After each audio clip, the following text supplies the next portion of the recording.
ফাঁসি চাই, ফাঁসির রায় কার্যকর করো, অবিলম্বে কার্যকর করো। ফাঁসির রায় কার্যকর করো।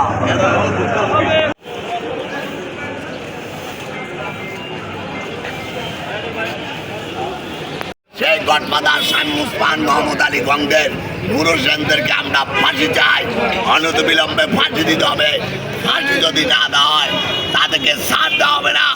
যদি বর্তমান সরকার ফাঁসি দিতে ব্যর্থ হয় তাহলে এই 7 হত্যা নিয়ে সারা বাংলাদেশের আইনজীবীরা 7 খুনের পর যেভাবে আন্দোলন করছে আবারও এভাবে আন্দোলন করা হবে। আমরা বর্তমান সরকারের প্রধান উপদেশ এবং প্রধান বিচারপতি দৃষ্টি আকর্ষণ করে বলতে চাই, অনতিবিলম্বে এই 7 খুনের ফাঁসির আসামি নুর হোসেনের সৎ যারা মাস্টার মাইন্ড শামীম ওসমান, মোহাম্মদ আলী গঙ্গের আমরা অনতিবিলম্বে ফাঁসি চাই এবং তাদেরকে ফাঁসি আনতে হবে। প্রয়োজন বোধে এই আপিলের সেরা রিভিউ করে এই শামীম ওসমান গঙ্গদেরকে সে ফাঁসি রায় কার্য করে তাদেরকে অন্তর্ভুক্ত করতে হবে। অবশেষে আবারও নুর হোসেন হত্যা একবার চন্দন সরকার এবং নজরুলের প্রধান আসামি নুর হোসেনের ফাঁসির দাবি করে আমি আমার বক্তব্য শেষ করছি। খোদা হাফেজ, জিন্দাবাদ বাংলাদেশ জাতীয়তাবাদী আইনজীবী জিন্দাবাদ। আসসালামু আলাইকুম। অনতিবিলম্বে সেই রায়ের ফাঁসি কার্যকর করতে হবে এবং এটা নিয়ে যেন কোনো প্রকার গরিবসী না হয়। যদি গরিবসী হয় তাহলে আমরা আদালত পাড়া থেকে সারা বাংলাদেশের আইনজীবীদেরকে নিয়ে মহামান্য উচ্চ আদালতের পর্যন্ত আমরা দ্বারস্থ হব। সবাইকে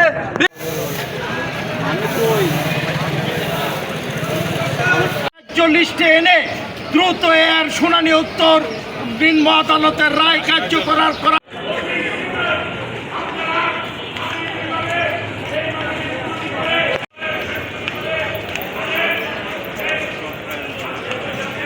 আইনজীবীরা অংশগ্রহণ করে ওই খুনিদেরকে গ্রেফতার করা হয়েছিল।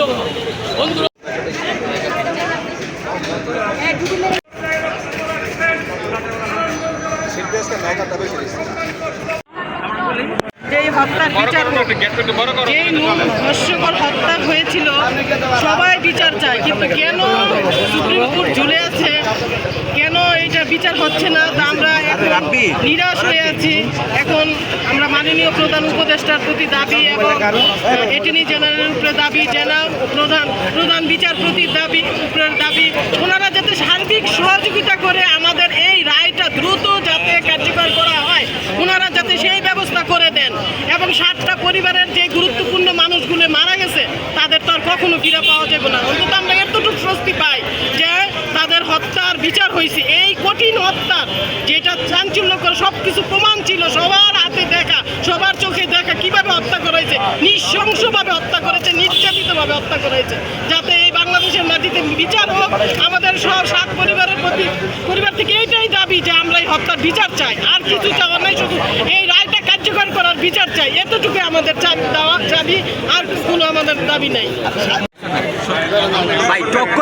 11 বছর পূর্তি লোমহর্ষক 7 হত্যা মামলার 11 বছর পূর্তি এবং দ্বাদশ বর্ষের একযোগে পদার্পণ উপলক্ষে আয়োজিত নারায়ণগঞ্জের সর্বস্তরের আইনজীবী, নিহতদের পরিবার এবং সাধারণ মানুষের কর্তৃক আয়োজিত আজকের এই মানববন্ধনে সংগ্রামী নেতৃবৃন্দ উপস্থিত, সদস্যবৃন্দ উপস্থিত, নারায়ণগঞ্জের ভাই ও বোনেরা এবং সাংবাদিক ভাই ও বোনেরা, আসসালামু আলাইকুম। সংগ্রামী সাথী ও বন্ধুরা, আপনারা জানেন যে বাংলাদেশের মধ্যে এই নারায়ণগঞ্জের 7 খুন একটি কলঙ্কিত অধ্যায় এবং কলঙ্কিত ঘটনা। এই ঘটনাটি যেই সময় বাংলাদেশে ঘটেছিল সেই সময় এই নারায়ণগঞ্জ গডফাদারের রাজত্ব কায়েম ছিল। সেই সময় নারায়ণগঞ্জে আইনের কোনো শাসন ছিল না। সেই দিন প্রকাশ্য দিবালোকে আজকে আপনারা আমাদের কথাটি ভাবলে গা শিহরে ওঠে যে আওয়ামী লীগের তৎকালীন এমপি, নারায়ণগঞ্জের গডফাদার ওই শামীম ওসমান এবং তার দোসর নূর হোসেন বাংলাদেশের একটি প্রশিক্ষিত বাহিনীকে টাকার বিনিময়ে ভাড়া করে প্রকাশ্য দিবালোকে আপনারা দেখেছেন চন্দন কুমার সরকার এবং নজরুল ইসলাম, প্যানেল মেয়র নজরুল ইসলাম সহ 7 জনকে হাজার হাজার মানুষের সামনে থেকে তাদেরকে অপহরণ করেছে, যেটা নারায়ণগঞ্জের মানুষ অবলোকন করেছে।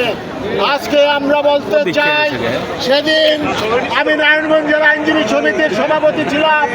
আমি যে সময় শুনেছি যে তাদেরকে অপহরণ করা হয়েছে, নারায়ণগঞ্জের আইনজীবীদের নিয়ে আমরা তৎকালীন এসপি নুরুল ইসলামের অফিস ঘেরাও করে আমরা তাদের উদ্ধারের জন্য আলটিমেটাম দিয়েছিলাম।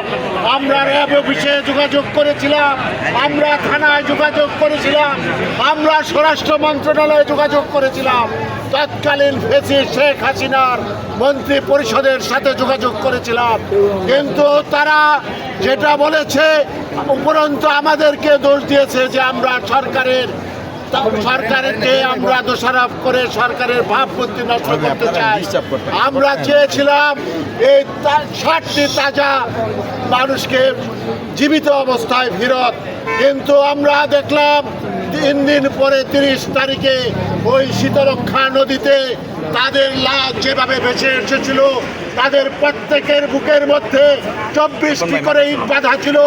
সেদিন তাদের লাশের বিভৎস চিত্র দেখে শুধু নারায়ণগঞ্জ নয়, সারা বৈশ্যের মানুষ সেদিন কেঁদেছিল, চোখে শোকাহত হয়েছিল। বাংলার মানুষ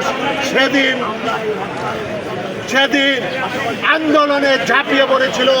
নারায়ণগঞ্জের আইনজীবী সমিতির সকল সদস্য এবং নারায়ণগঞ্জের মানুষ সেদিন রাজপথ অবরোধ করেছিল। 58 দিন সেদিন আদালত বর্জন করেছিল।